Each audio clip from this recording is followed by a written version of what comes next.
Ghana for your bomb paya fe. Yadi asida PSA e manyankopon twedi ampon basa yadom. Wasi abedwokon wa fam wo machi na mum bia na saa da no wentimi meja Ghana for nanso ne honhom bedi echi.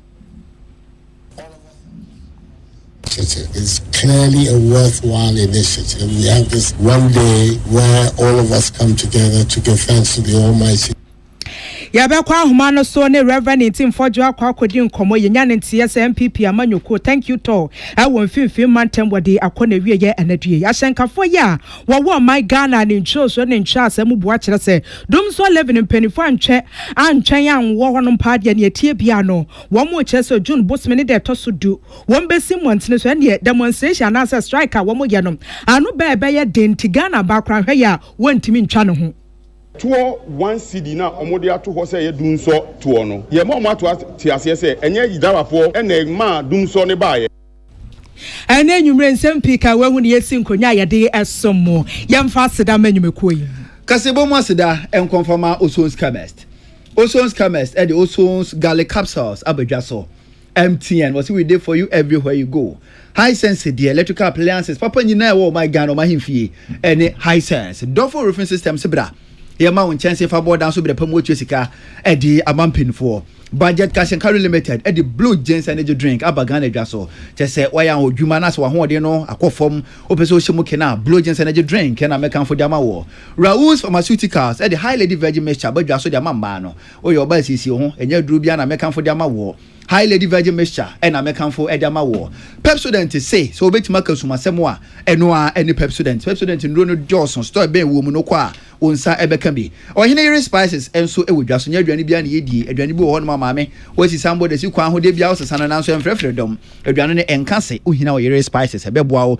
na chese waduane no akase na atwetwe dom e dia mawo. Ta police spicy beef and chicken jerky enso e wodwaso enkane na open ntwe na mawe opa kokko na mawe a agisa mayanka na se cool store ene store na be wo mu no kwa also open ntwenam enya san so a also opa akokɔ nam oh yes store na oton anwa to ayi asikyire ne makuom no obekɔ no oton na ntwenam wo ho otakokɔ nam wo ho na we no ya kye ne kama spicy yesili ne kama occasion bia onya bi wase ai bekɔ yie e de ma papa we ni nyumaku akura ya se anwumre nu nsia kase bo anwanu miensa yesim konwa ye kenkan e de asomwo akenkanfo eyeme Sadat Muhammad mene ohene gwa kase bo ohene na afi amansan ti ame kwabena ma fa fe kase bo ni ntiremunie kwabenya community senior high school e won kran hanum sei ho enenne omudi world environment day na environmental day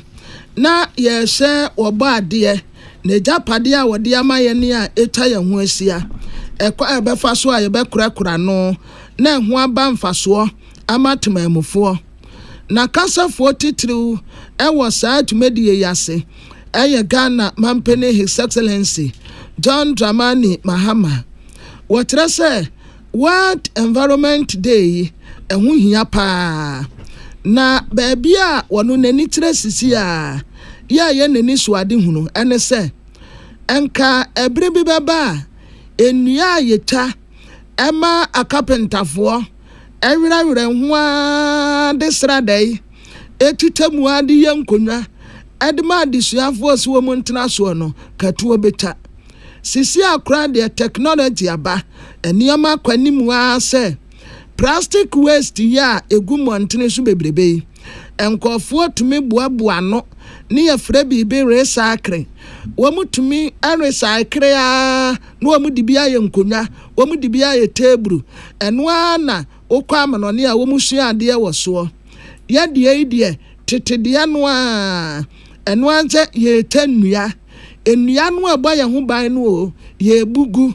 na ye titemu akoma carpenterfo yes wo mumfa bi nya nkonwa no wo mudi bia ye table this time around ye ba be free sa enua no ade ye nkonwa ne table man kwara atena so no ye be kwa plastic de no. We can't be planting trees and cutting them down at the same time. And so to reduce the cutting of trees, it is my intention to issue a directive to stop the use of wood for school furniture. We're soon going to pass a directive. School furniture will no longer be made of wood so that we can stop the cutting down of our trees. We will either use recycled plastic for our school furniture or we will use metal furniture. na deɛ yɛte sɛ ɔkase ɛyɛ His Excellency John Dramani Mahama na no ati no wɔtrɛ sɛ yɛwɔ adeɛ bi a yɛde packaging nnuane yɛse yɛfrɛ no styrofoam na saa styrofoam yi wɔse wopɛ most pernicious plastic polluters a wɔn wɔyɛ number 1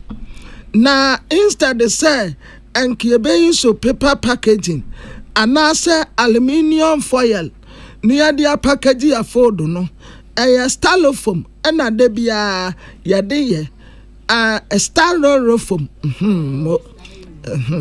na saa styrofoam yi ɛyɛ adeɛ bi a ɛhadwene paa enti wɔka kyerɛ manufacturers importers a wɔn kra styrofoam product no ba sɛ wɔn mpɛ kwan a wɔbɛfa so wɔn bɛtɛnyie na sɛ paper no a na yɛbɛyi so a I think that one is better than the one they are doing now.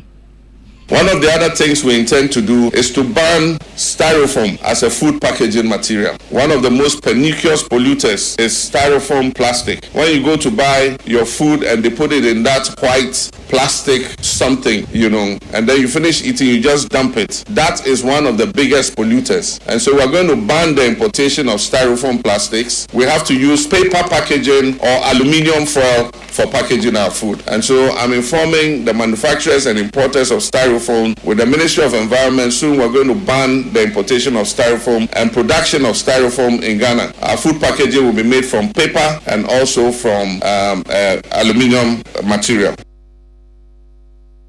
At the end, the president born a simple pow. One found so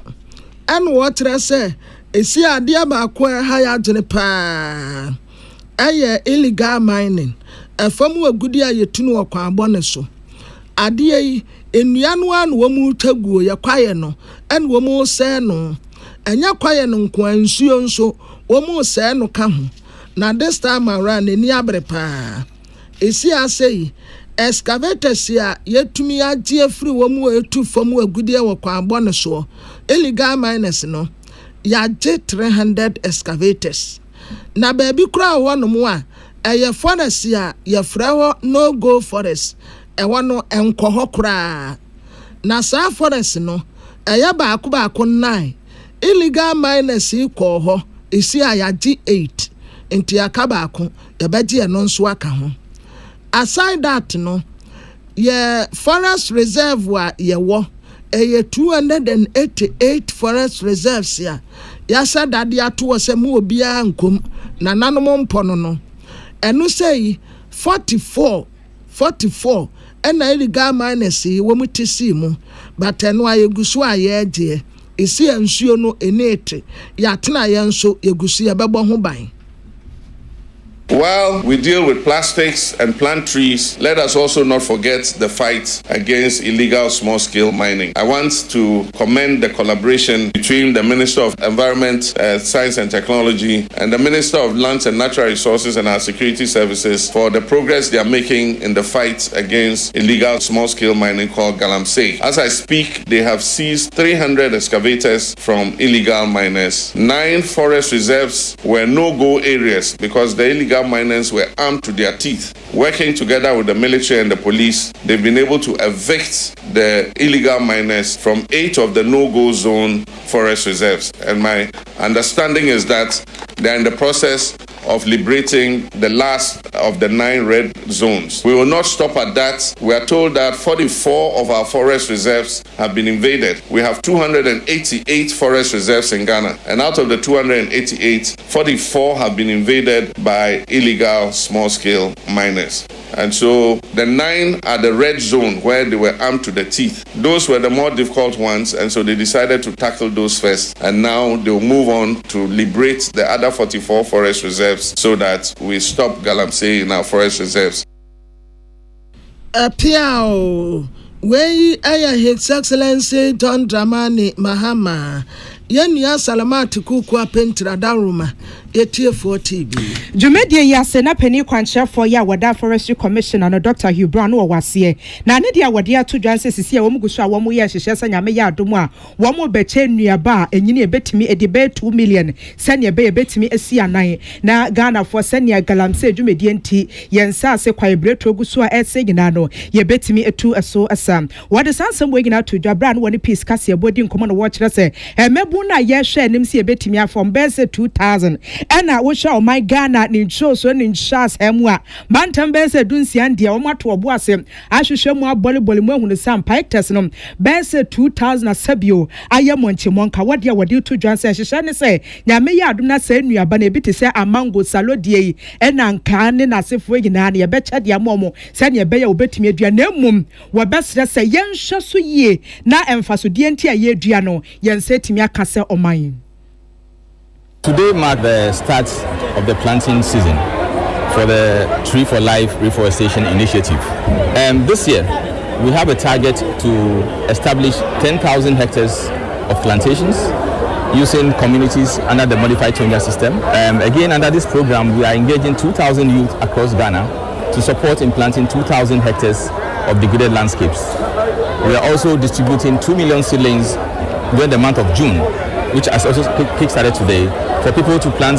fruit trees, amenity trees in their neighborhoods, in their houses, and along the road corridors of this country. We also are going to be undertaking what we call enrichment planting. There are some forest reserves that are degraded, but not totally replanting within these forests.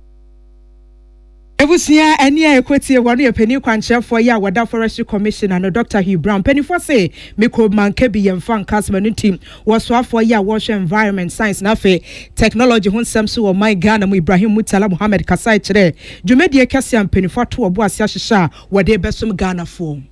Recycling and policy reform to create a circular plastic economy. We are currently implementing the National Plastic Management Policy and will ensure stronger enforcement mechanisms, incentives for innovation and support for green business through interventions such as circular economy framework for the plastic sector in Ghana. We are also working with the local industry to explore biodegradable alternatives, enhancing extended producer responsibility and create green jobs through plastic recycling and upcycling. In the coming months, the ministry will intensify community outreach programs, especially in schools and markets, to support behavior changes, campaigns, and empower local solutions to plastic waste. And yeah, you could say yeah was for ya wash environment science na fe technology won some so my Ghana mu Ibrahim Mutala Muhammad Sansem we Prince Bafwa Samwa and what Tony Boase oboabo no ebesum yen. World Environment Day my Ghana yes share ho fan okopie mu e wa Asante Mantam nso Forestry Commission for osomu twitwa won so woboa na bere bi atwa mu no garden city no munyam sha na kuta Asante Mantam no wo hwɛ ni mu se ebesan ababie mu na bra na wo dua nnua e wa Asante Mantam ne mpatam no Asante Mantam so aforo munyam for Dr. Frank Amakɔ hene ko campaign for homa dwumadie o hwɛ hunu se bewie peyo na dwumadie achi e no munyam for ne central for kasa na wo tire mu se bra so se mpatam bambo ne na hunu die no Ghana for yede to yabam ne yetimi boa na ewiase nkan ko wiase dwani wiase mpunto ye hwɛ ni mu no yensa etumi kan titiriw e wo Ghana mu wo se ne nipa bi adifuru penti ene obowura kwa ibretu ahodo mu a ene wo funtum asase se bibrato aden ya opefum agudie kwa ibretu na yese no enua ne yebugu ensuo na yese no urumunyamfo echiem se braso se wiase ma yehuni se okatrema utwa na ode nkyene pete ho na ototon wi a na onwe nam bia se yese asase a ehefo ne yebetena na enkwantete anyakopom podi adom ye no yetimedi na yetumi ache wasase so urumunyamfo echiem se ne sayo sunti na ban se shepa agu apono so wo hwa nim se wonam sebo akwa so to afuma agudie no yebetima tu safo ni nyina so sa ene wunim na ode afidie excavator ko hyekoyem ne be so party se kim afidie no yemfa petrol ngusu ntwaja ntum se na nkane ne ye no we di aban be sizi na ode akɔhye baabi na bere bi so se epemfidie da ye nsiesie o ma gena mo titiri ni akwan ya afidie no ye da akwakoye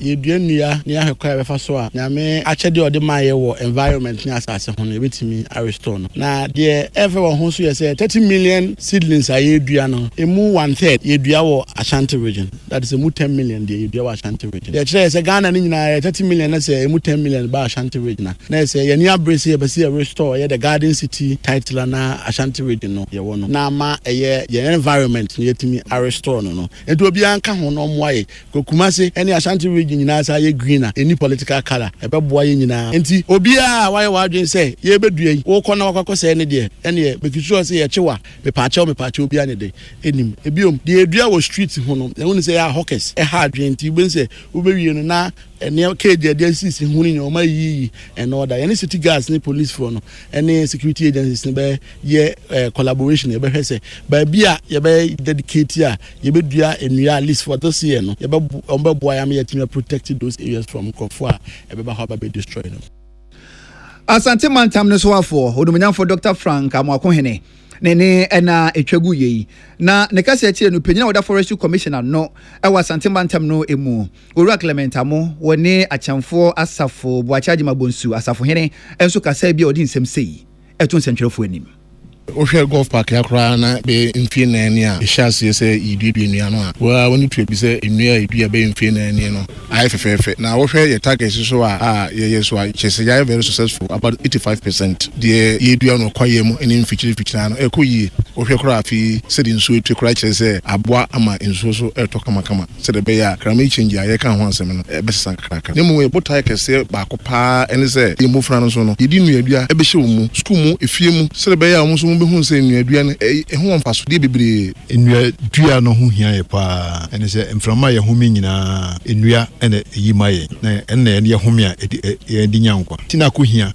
amampani de atoso se tree for life nua no se be ya enso ebenyankwa ebenya from pa ahome atenase na sebe ewra otumfo se tu abibio a otumse mbesi na nan se dwumadie nani wo ho pa e kire mi dua bi sesi ya se last 4 years otumfo dua o hwe dua esi o sesi ya fie nan ene se esi anyini se ye koso dua sa na wo ha bebre a ebeboa oman no opanyane ne etwagu yi eya chemfo asafo boachaji mabonsu asafo hene ugina Asante kotoko hena na mu na nsemi odi tu dwana ansa na no na panyina woda forestry commissioner no Asante Mantam owura Clement amonso wadi kan akasa Samson Kwame na meche en wadi amane bu ifra Asante Mantam mu ebesom ye na mra sebetani a ugina ma de se wo offense north Dr. Fred Yasamwa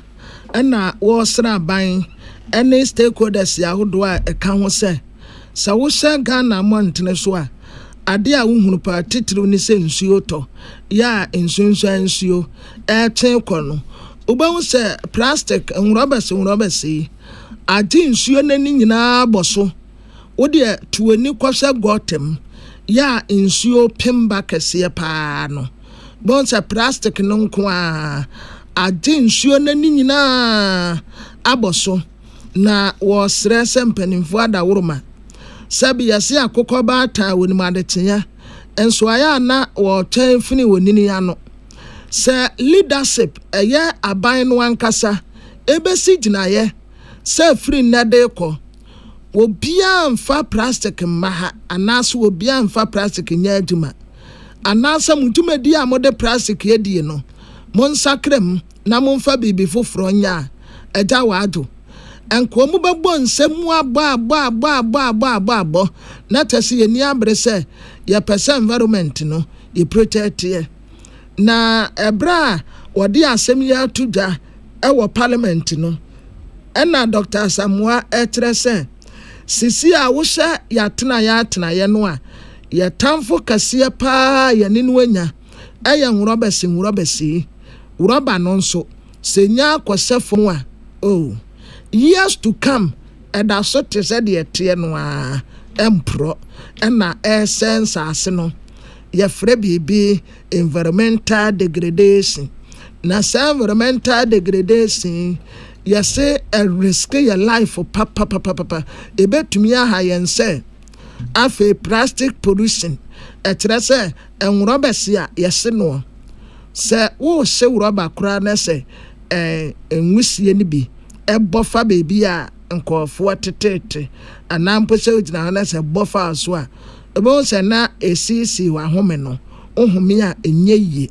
eno sei ya frɛ no plastic pollution ekowie mu aha agene enti sen company mfo de wona asi fom ede wo se bi ba se free na de ko eme obi a mfa plastic nya adwuma ya de paper si na be ya adwuma plastic no so ye wi a say ne ye besi a befa so akura no enka ye pa even in this August house, segregate our waste. It's very critical that if we are talking about plastic waste management, then we first have to look at waste segregation. The proper waste segregation will lead to the proper plastic waste management. It's very critical that we also have a look at it. Then, Mr. Speaker, we also want to come to how we openly manage our waste. Then open management of plastic is something that is leading to some of the pollution and the harmful effect of plastic that we are experiencing. We can experience, and most of us do experience, that just around the corner you see somebody burning plastic, not thinking about the pollution nature that this plastic that is being burned around the corner is going to have on the impact or the health of their neighbor. Dear yate say oka say yamrasibe jenia wojinama this year war offenso north. Dr. Fred T. Asamoah, Emmanuel Akole, na William Gentu.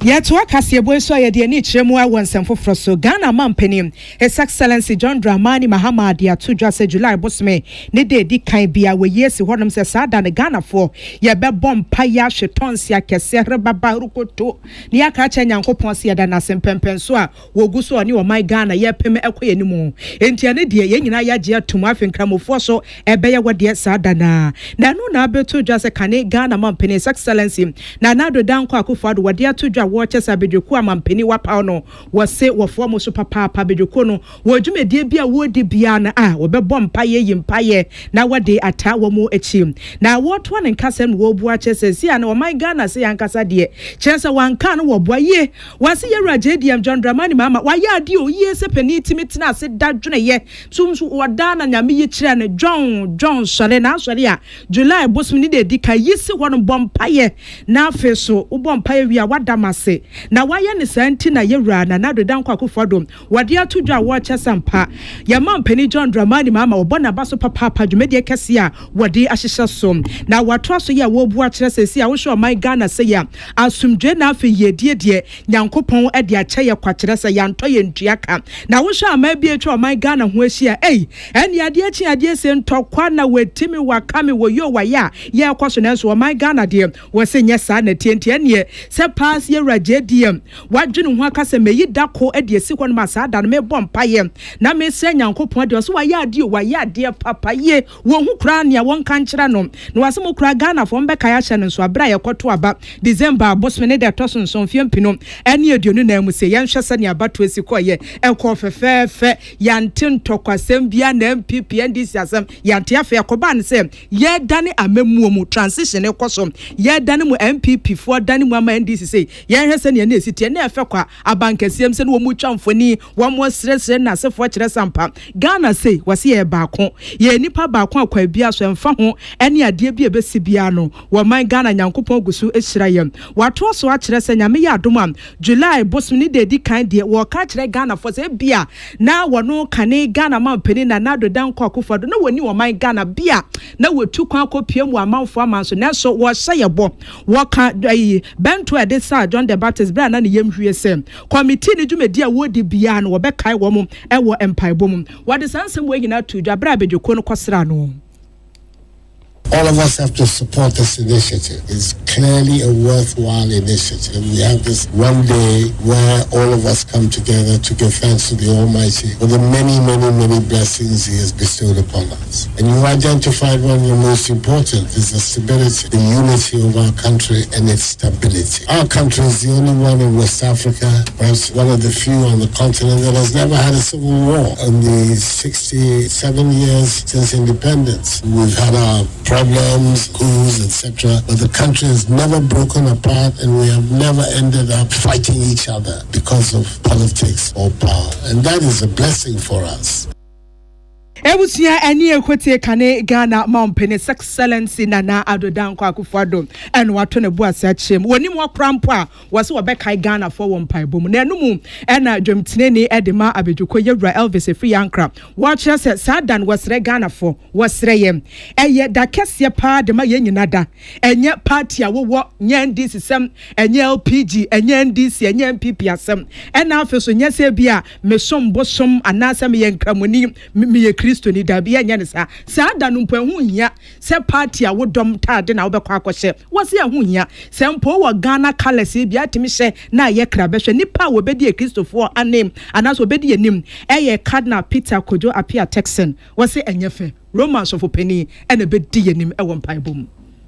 Ebe na otwe ini na yesha sese kwa pro ya call former president Kufuor ho ya call chief imam ho enu ya call gamanche ho ene ya ba former president Nana Adodankwa Akufo-Addo sebi wetimi ebume mfi nwotwe oye panin wo mamunti o se nidi bi ese ne fata no ya de mano edwuma ya ba be no e fa Ghana ho Ghana sumdue ene Ghana ahoto ene nkoso ene nti ne ba se e ba be bona mane na ya gini nshira na ya tonsa frene so no so omra no me boyen o dwuma Cardinal Texan nanke kaka grebi nanko ya ye pope ono na waji atum se ono ba be kan nyame asam ono be preachi on that day 1st July ene ne din kita won wa letter e de abase waji atum nje ya asempa ya yekweti adwemteneni edema abedwoko ya pause da ponda kese July bosme ne de kan ye bebom pa ya da nyame ase yewura Elvis Efiyankra sansemwe Abdullahi Dasmani edeboano beye 2002 ho wana na wonfie no ekwa nimu kakra anase wone ne afie ni de edin ata ayi enye foforo wona sum na wiase obi aye adwuma a opedin openkan kokra chi nso sabe na adwuma a wo ye no eni oginidi wo mo papa eye kro no bo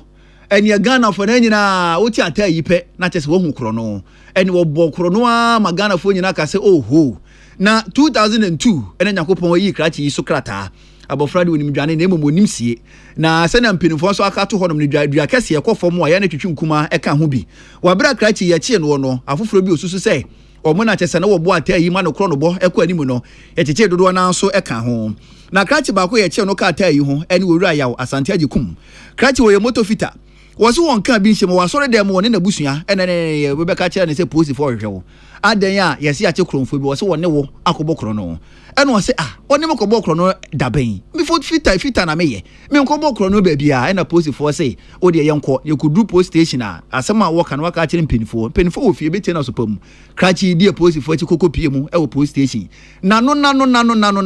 ene court santan na ye de ko gina da kama court tietie mu ano ena court si okay se sa na wo ka se wo nyamfum so obi ade a wo tie na so pam de emom yemfa no kosie berepamu ya so afa ne mra na sa abre no sesa na adwen a wo fa metu court anim na ye de ne kwa kosie sa de na ba biem no emfinsha polepole nwotwe 8 years ena krachi kokko da afiase ye de ne ko tum 2002 ye yi ni sa de ne ba biem no na 2010 ye sa de ne begina da kam ye toto na no wa ye mfom so say my lord me nya mfom so me mo kro no ba bia ena court se wo se ebre krachi no no bo kro na ya chene no wo se wo no na bo kro no enti wo a wo ka se wo bo kro no ho ade na ye nti ene ne sa abre ne piem panyina wo tena dwam e hye ya wo ye nsem finsha polepole aduasa 30 years krachi nko na wonkotwa e wafiase enti 2010 na krachi ne ko tuma ye ma ne 30 years no 2025 afre na ne bofo asia behwe no a kwota hu ni se wo ye mfom so sa abre na ye gya no tina chese watwa be 15 years kra wa abre akro no bo wonye mfom so bia na ena court yi no no central kopie mu e wo court Accra High Court ne twetwe nkomo na nsem sei na kosem wode to ye nanim siese moto okoro era nkofo be siese moto o meche me ka se ba ko no wo minim na na meboa ni na me ye adwuma ma no minim ni fie nyina eno ni kwan no ayi minim ni fie nyina ni minim se o ye konfo ana koje ko na me ye na adwuma nyina ana nim se friend atai sa na friend minim adwuma ho ye taxi driver oh enti debi me wo no ma me yare na me ko ni wo ko no ma so dem me be che me si e hwehwe me se me no ma kwa kokoko me kan bibia o ma nje atu am I che me auntie me sister be do wadu more than 6 months ne de me call man 8 years try man 8 months 2010 we jail me 30 years si me say me nyehwe ti ama me shop na no shop o koro shop na egu me na fufu nyina shop shishi moto mi ame wo me shop ɛna na me wɔ ba boy baako ɛna ɔbaa no so na wɔanya like 1 month. Owura yaw asante agye kuma wo ye fitani na obi amane san obi abeka no na kosem ena odi to dwai na abra post for che krachi na che se ne ho kani wawo abofra peche wanya abosome ba ko pe na wotwe yi krachi obaaye no ne ba nanya 23 years Jennifer Jikum na ewura no so ne sentwere for kasai Nana Mana Guinea, 1 hour means 23 years. Because I'm very happy. It's been a while. Anytime when I go there and visit, I feel sad. I can't even eat well if I visit him, but today it's a taste of joy. I'm very happy. Ewura Jennifer Jikum, owura yaw asante Jikum wa ye che no otu mu no. Ne ba okwo na tesa abofra no obosome obaaye wanya 23 years okohia ne papa wo court abra yigya no ene wode ensemu yi etudwa na lawyer George Bernard Siawo ene gina mu otwitwaye edeji owura ya wasante agikum na ono so ene central for twetwenkomo omo friend ato but ya wasante agikum because no sir na omo de ni for two wade a one boni a one said ono oye motor repairer or say atai motor say ya odi command almost in the account. When I go to all this year from 24 years up to there, 47. I remember when I said, "Man, science here, because me dear case here, she has 7 years. You're funny about crackdown here, the way I feel. I hear I will coach war. I see a pen for corporation. You want Sunday. Until then, I know. And you two, for them, December 2002. Nti senia wakode efiase achi ubeka say bi o man ne be pata o compensation say because anga enye ne for na me na kotu nti nka o wa bonti anka ne motor shop nka bia no ba nka ye kesi ba o mo nti won tira nya fi nti sebe ska no o de mana nya ne na na wa yira no e be mana baba but at least let me abuwa no na wa start Amranim ni otwitwa ye edeji owura ya wasante agikum eye lawyer George Bernard Siawo ena ono so de nsam sei etudwa Philip Atanga ena odi amaneboyi ebesom ye na edom kuma e wo mra sebede fie no mo kire se wan Ghana cedi ya ye de ato fango later bi obakwa akotoso no o mo kire se anya kura nti o mo dwalai na bra won nsam trafo kasa nne majority whip ya wasa ya mrasebete ni ma de se wansa wo mu ado agiri ononyamfo franka nodom pre en wotre se abai trimodem pa na saa wansi di no wotre mu kira Ghana fo fitia no pa kosi enumre anya ade a obi abete ase na de en yakura ne se aban se odin sise bi se yi ba esa wo ka kire omanfo no muti ase no aban nya ne saa ekitakoto ekitasrewa yesre no dedikan yesre yewra John Mahama de tosumie yesai sre no Ghana fokomubu ena oba ye ontimi fanhihye papa bia mbae na saa sika yi atwem na beboy a wogie fi Ghana fontem na tese kuma na wokum ye yesre no ekura osemaka menwe oma etu nkokyiri beebi atwere na Ghana fo ye ho henhan kakra enne ufa beebia obi abehia no ka bubia no nanim abusabusa yesi na ye koya na se we inan we kyeme se nti we ntia na motonyum Mahama is the hope na it was some dada ya pa na media maker misu NDC for the mankasa omuwu omfa menko misu mo the mankasa omuwu omfa menko ne musade we se omo ambetwe ansan na mankasa de ye ebusua yenu ya ho Ghana for enfan chomo da and I tell them emiri bia beba Ghana for betwe maso nti ye de yasem tiawa akuo kitu e wo parliament ye hohoro yensa na yesre Ewra John Mahama se ontwe san na enwati na Franka Nodom pretre se NDC aben MPP di ade bi ba ya ya frene se E-Levy ba ye wo man tamfo ema also be ye free ho ampa wo de wo se yo eyi free ho me ye bonse ma na fe dia ankoma nkotua kamra ankoma akwa akofa kamom di aba yɛn minority for the Orients yɛ bɛka bi ɔmo so mo ntiaseɛ ɛne yɛpie na nso na konya wɔ sɛ asɛm no yɛbɛka sɛ aka ayɛ ko ayɛ no ayɛ sa na yɛfa saa konya so akae pani sɛ ano a yɛde kɔbɔ bosianyɛ no a yɛde tua yɛkae yɛwura mahama mampani his excellence ogyina simpie so ɔne na pamfoɔ ka sɛ ɔmo ma Ghanafoɔ ntua toɔ na ɛtoɔ bebreba MPP aban yɛde buru Ghanafoɔ tiri so no wɔne ba bɛyi ne nyina fi hɔ asɔ ne akwara kɔkɔtɔ na ɛsɛ ɔbɔ bi hyɛ ne nsa ansa nti wɔne baeɛ no yodium ɔmo sɛ mo yi levy fi hɔ yodium ɔmo sɛ betting tax ɔmo yi fi hɔ saa ne anim sɛ twɛdeɛ wɔ ntumam twɛdeɛ kaf wɔ ntum twɛdeɛ ne sɛ deɛ wɔ he twɛdeɛ ne sɛ dum so levy ɔmo de bɛyi na kyɛ sɛ bi bɛsɛ meri da dɛ mmra bɛgye me MPP fo mmra bɛgye saa na yɛ kɔ mu deɛ yɛte sɛ ɔkasa yi ayɛ Frank ano dɔmprɛ ɔyɛ mmarahyɛbadwani a ogyina ma ade sɛ wɔn nsa wɔ mu ado agyiri a ɔsan yɛ minority chief whip Emmanuel Akole ena William Gentu Adaworoma. Ma yanko so anjine mu dum so levy 1 Ghana cedi Ghana for se yentua so amanfo se kila abetua. Uchu mutane betene ye pa abetua. Enu na NDC mra so bedwani ya wogina hode ma adehia. Wo work in Tampo North Abato Empesias Joseph Kwame Kuma. Wo chechem no se ade no ho eye 1 Ghana cedi pe kotoa ba ko bia. Na wetua 1 Ghana cedi. Ye ni say ne be yankane ano. Ebe gina so ede ama Ghana for sebe se bia ye Ghana fo adododo nti ene ekwadwene ho a ye kyerɛ se ye de 1 Ghana cedi eto kotoa ba ko bia ɛso wasisi ase nkrofo so wo krom ha ade achi ade se obete dum so wode dum so na abo enwom papa ye de ba ye no na Ghana fo kro ya de si nkonya kyerɛ se dum so abanti wo ma sanso asesa enwom no enra hye bedwani to an nkasem no se ensla ka ebia ho no mpa nye kaketwa 69 billion Ghana cedi se fata se Ghana yetimi etua de mo we no esi nkyanya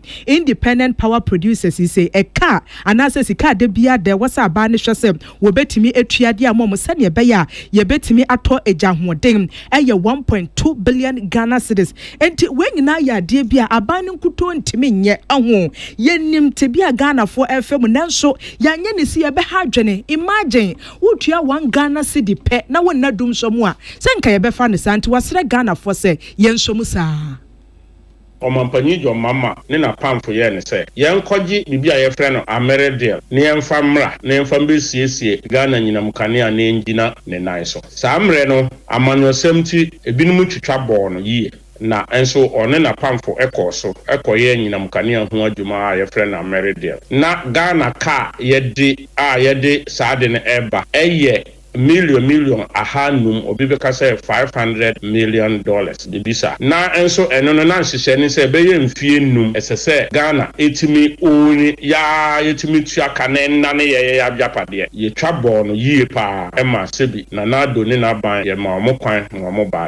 bae no ɔmo san kɔyɛ nhyehyɛ fofora enu mum ɛda ne ɛka kɛse de bɛto Ghana man so a ɛna ɔmo san instead of say mfie num na ɛbɛda ne yade no ɔmo kɔyɛ nhyehyɛ fofora ɛde ɛka bigger 1.3 billion at the better Ghana for so abusia na sende energy sector no levy no etimi di sika beye 58 billion at the bread Ghana nanso yantimi amfasa sika no amfantua ka no a ende omampanyi jo mama sign by ya wo beji amambuo no asini nanso a yedi eka 69 billion or sa energy sector na yesan here about 1.2 billion busu afibia ni atimidi ayeden asiese nyinam kanea Emrashe bedwani amane nsi warumu anu ose bebia wogina na ogusu gina sre Ghana for se dumsonti ne yeye we nyina ade asom Ghana for da yempese bia nkane aboa ne yebekasa ye kotuma no sa de na ade ho kire pa na bebre Ghana for abusuamum yenti bibia se wo hawo sesi asane yete no minister no kire se yese yemfa anyinam kane abo ento so a yebetua beye wo hamu nchemu aduenum nan se wate ase da me Joseph Kwame Kuma mraso bedwani me fie kane a me tua label no ende yenka yede wo hamu nchemu nan ebeka ho amatua mama a wotie me papa wotie mu nka wo label a wotua ndekra se ne boye de no so mampanyi mama se yede ya ni kire anyinam kane a se no antua ne ka ende nka obia sika wo tua wo san tua wo hamu nchemu aduenum nan aka ho ene o si dabi ma yemfa bibi mbeto label so ba yemfa nkɔ fango so na yenje to no ho kakra ne yemfa ntua ka eda ho no bi ne ntimi ma nyinamukani angina so yensa hu se enye fango no nko aso ehia o yehia no ma bebre aye be sakra wo energy sector no te say transformers mono wires mono ayede be siesie ama Ghana no akoni reset agenda no ani ayekotie wode ya ndc mra so bedwani ya wogina hode ma adehia wa working tampo north abaton pesua so Joseph Kwame Kuma Sansomwe William Gentu Emmanuel Akoli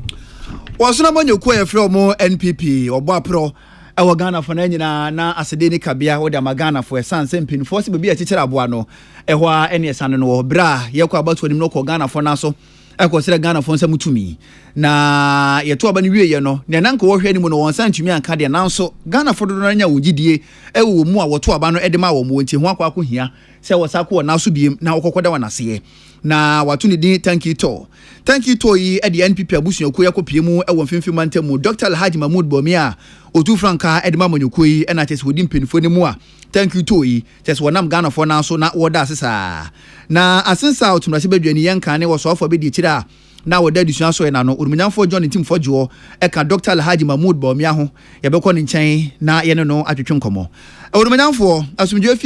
fi APC ni o ti yanka ya moadwo edase ene obre ya nua sadat from to say ahodin wo ho edase na orumunyanfo thank you to yi aya Ghana fo ni masem ye ni musu ebisa mukopie mo mfimfim mantamu no ewie mu ti sen we dey medals na metiatie fo nyina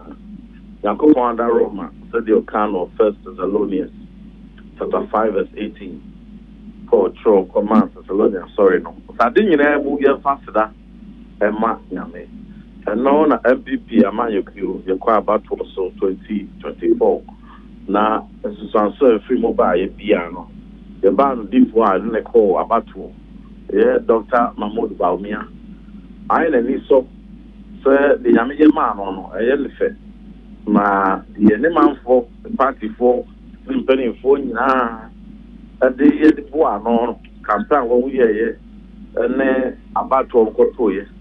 eyo eyelefe so by bia no so kwada wo mase the Shasia Western region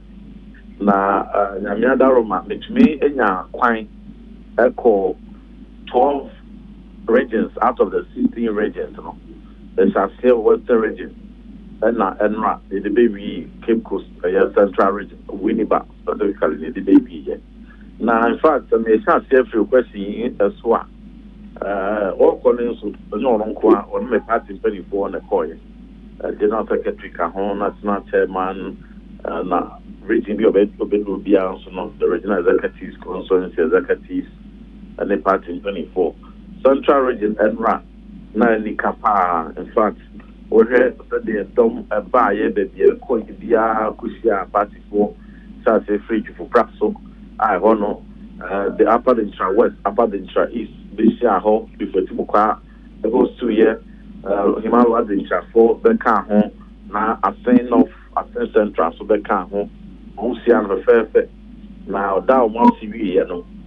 fine ekosra branch ba ko a party ni na election mo no na all party light so the vehicle history so konya akwisia kotrano we na doye esa the reach Cape Coast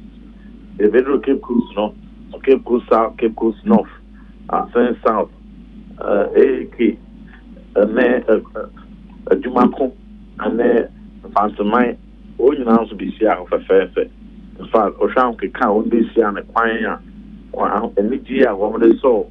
Dr. Mahmoud Baumia ensemu an na se de bre wo mo a na nika e be wie Winneba e hono constituencies a etwa Winneba ho ahia ya futu akasa ye coast no Aguna West Aguna East Gomoa East Gomoa West Gomoa Central Utu Senya West Utu Senya East akonfi runyina bai eno bai enso komde eligi ebeti ye de to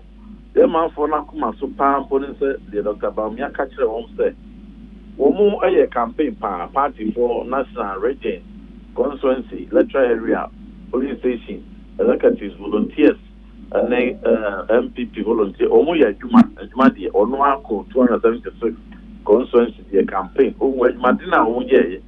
and a campaign here so we did it on a superior record of MPP na danko Akufo-Addo na adwuma die sonko an wa ye free teachers restoration of nurse training allowance restoration of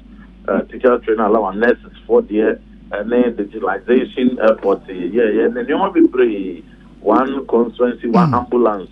and then many achievements but then you have okay Onumanyanfo we dey me ntwa wa no muki message no ye beba ho na mimbisa se ne amode ahokeka ene ahoden say thank you to yase na ekoduru baby na ekame akọ ese watim waka bibi ye unity am na so kra mo thank you to no mo twentwen na se kakra no uhu ni se nka bomu a osono busua mo pe no ene mutisi monten so no eda so wo ho nka bomu ho pa na impression a o treat no ne sanity nye oyele bi na ma ye twentwen thank you to us at some point in fact ye chance ye ko be bia echo almost 10-11 regions and na ye bi bo mu ye mampon hine ye poso kakra ko hwe ho and na train so ye IDU for and in Cambridge and to start a friend Dr. Mahmoud Baumia into the original or the also command speech and obey so and now say Central Regional Chairman Nanyamiato Safran Chairman Kutin to Safran say a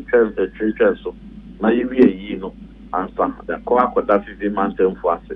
and you unity and a man baby a also yen a cobansa okay Onumanyanfo say no empedifo ayi MPP mu pa okay Ghana ha na the MPP in NDC to in terms of unity I will tell you that unity MPP more even more than NDC Obesha the party biano or opposition one who they a fan and cabo one is even stronger than the power so opposition Obia Edia Komakro Obia na Hoden the Bia Kensi ni still so the Yahoo then in Cabo Etieno I was so grassing any other political party in Ghana but that said no service am for cra apple no you know yeah cost why you madene okay na empini for do why won nyina ka e ho abom mana asane asie ni nyina kika ho de asie ni abo ye ho e dia 2028 okay Onumanyanfo na se no hwe a Dr. Onumanyanfo Bochejakon wayi nanim so obeba Dr. Brenda Champon so wayi nanim akompre ko Kennedy Japan so oginam na Dr. Alhaji Mahmoud Bomian so obesa ko biemu na monanam no no uhuni say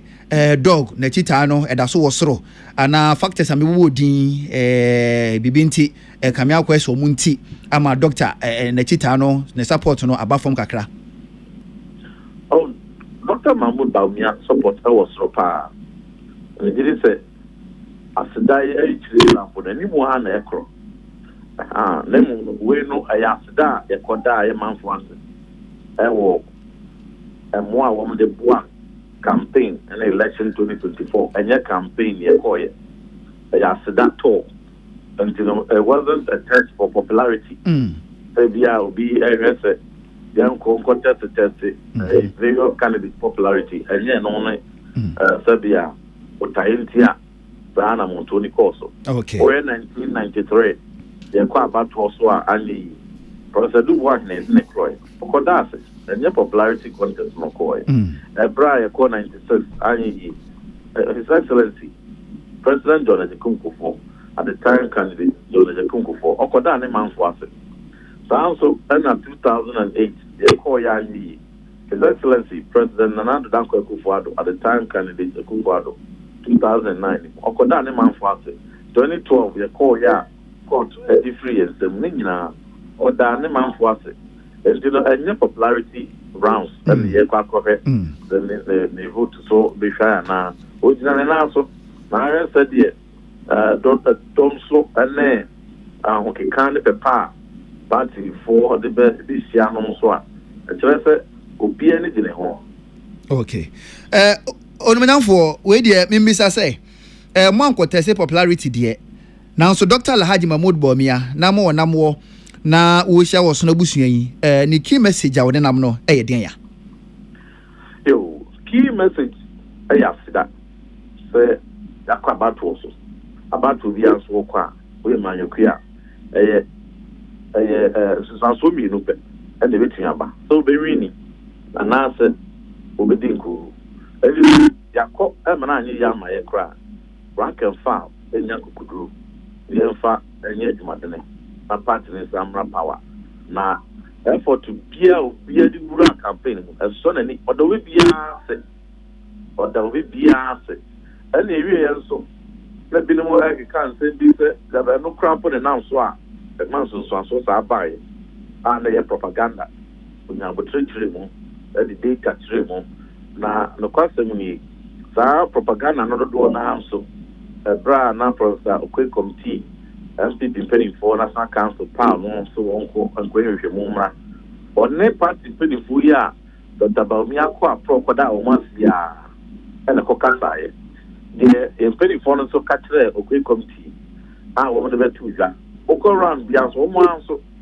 e kan fo aso sa de professor okwe be kai sa be pepe ni katre no na enye bi nyira na betu ja de banka kra no penny for amakwan se de tuja e oboso wo no crampo dinner secretary ene ya oboso se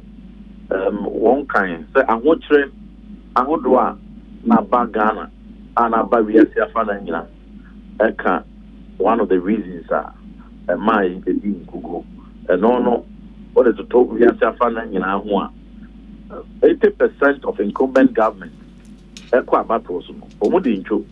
because of the general hardship of COVID-19 in Russia, Ukraine, the buy. And no, Edan, Nipa na free teachers. When we can one district, one factory, and then a more breed. But when I said the bottom, Sabi Enkoya, they are not ultimately before a twapa. And no, Akan. I say, I'm a mood na Ankoyi, but the general global economic crisis, no. Effects the by local economy. So, one side abuse a year party also. But you say you was a system, especially the delegate system, and also seem to be bare moon, and then you might back come in and be like a count. But they're not a count cry, and yet factors are accounting for the results. And I've been at the research the bank here, tribal and religious factor. So been more cancer. Dr. Mahmoud Bawumia, a cremoni, na your strong was known your crowd, so won't be to a man cremonino, not a yellow crate. So research a course would be a data, okay. Answer out of 276 parliamentary candidates, MPP, a move 40 and another a move 236 a Christopher. In all those 236 constituencies are a Christopher Jinayano. So I no press a necremony near penalty and about on the course are all the 236 constituencies Christian parliamentary candidate or MPP move and they are here. They are more votes after Dr. Bawumia. Okay. Now so they think I'm not to one. Dr. Bawumia, any vote no do as in most of the Christian MPP parliamentary candidates, and they are no goes to defeat that purpose, including me and the constituency predominantly Christian, and so Onyamani Bichel. Okay. So for many other constituencies. Okay. And it tends to be the propaganda, but to whom say Boko, so propaganda. Won kika yi nyina a to abawi ye no kre no adadi ama wo mo a so the enya badaye de oku crisis no akoye politics ye campaign no say ehwe gu omo atri so no okay obi ehun no kre no aba beta ho so these were some of the two key messages are adadi how be ehun said there be okay no more kind of propaganda all right propaganda no the MPP no and your competence and your leadership and your vision. And better. Okay, Onumanamfo, where do you bread into? ene ye di ebesie ye bre no ko papa nya sanka petroleum levy 1 Ghana cedi aban so nke di ho nkomo na so ebre no ko enu ntino ye di ebesi na bre pam ya to aso opanyina moti ne nkan eye urumanyamfo John intimfo di opanyini wo ya sensa utumra se bedwani ye nkane osofo be di chida na oda disua so ye na no ene ye no atwetwe nkomo yi na ye nya ne ntie so kopie mu ewa veno mpatem ho no mu aketeki abo nantwe bi wo ho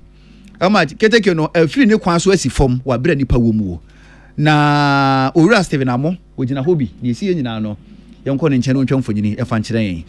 owura Amo asumdwe fie peace ni o ya mo adwodase ene obre ndase asunjan kam so na twamfo nyini kyerɛ yen edi apoti de si ye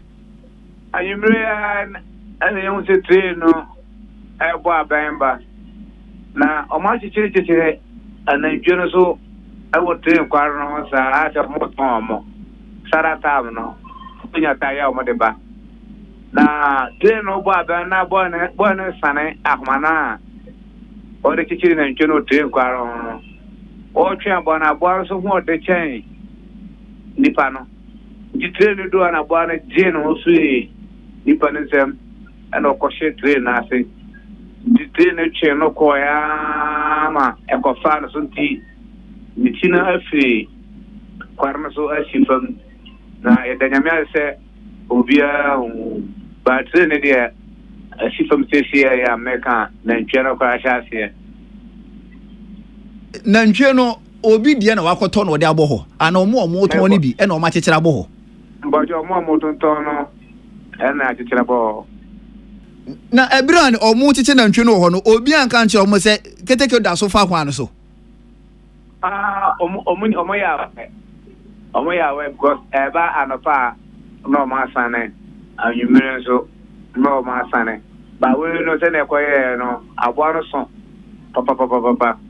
di o difri akwarenta ma akopa sa se mo ba post fo abaho o post fo ya ma je say no ayi omo keteke onum no se wo si obia ho anka obia kura siko na ntwewura no wabaho na ntwewura nde yaroko yanya huno no wa na hwan na no keteke ba no o sane na ntwe no nkura na ya mo chi huno na o mo na fe na ntwe no ona no wa sane na ntwe na ntwe ni difference ayo na yi mo area hono no mpenufo bia zongo hene assemblyman mpenufo bia ni ho mpenufo na ko se afi bia sana ya moye omugusala na wia omomfo mama obi basala tam de ya no mo do ma bekete ayi train no eto aso sen ni etwamu ba atimota ha no free cycle ba atimota ha no a eto aso sen mbojo coach no to aso be 8 na 7 ni tinu nko na asi form ni tinu nko na free asi pema na hono emre di entima nko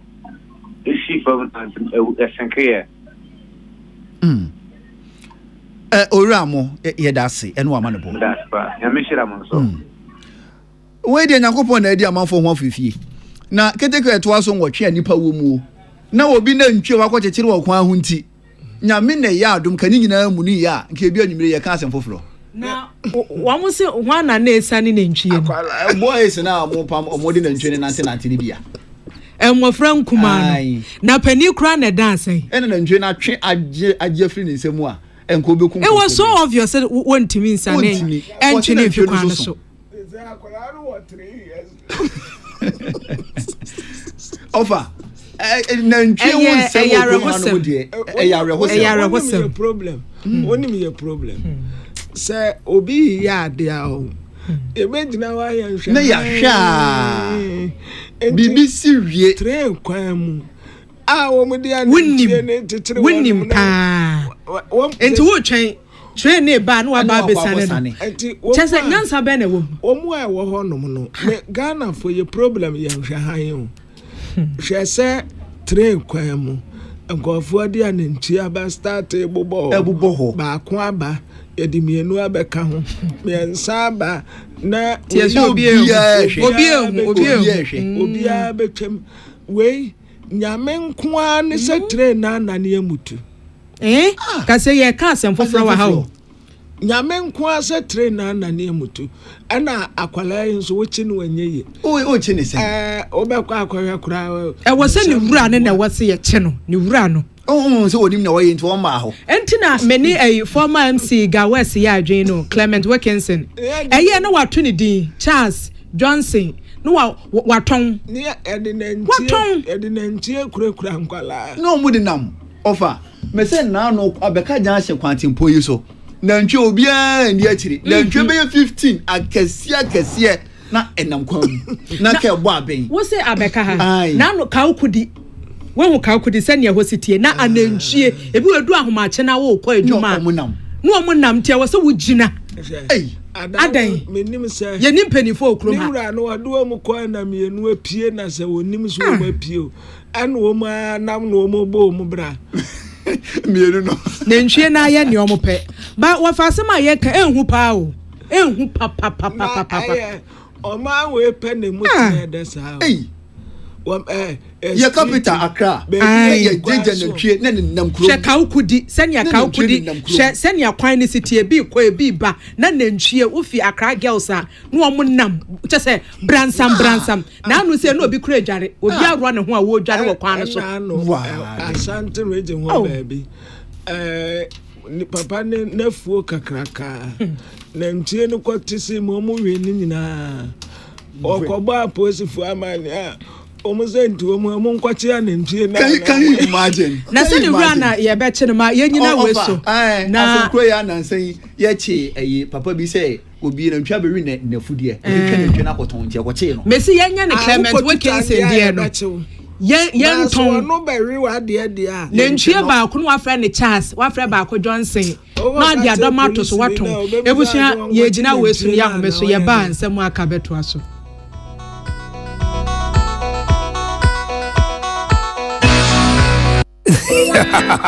What be some plumber? A DM pipe no de boy adwuma no. I know say DPS pipe nko na onfa mo adwuma bribia o. Esan gidi amenya wo DPS pipe mu nti. Memfani agrokra o. Enti frɛ 0543 662 727. Pomachina kwan was Spintex Road, Coca-Cola Chiriwa. DPS pipe. Gidi ashenso de. DPS pipe. Pipe nina hene. Hello.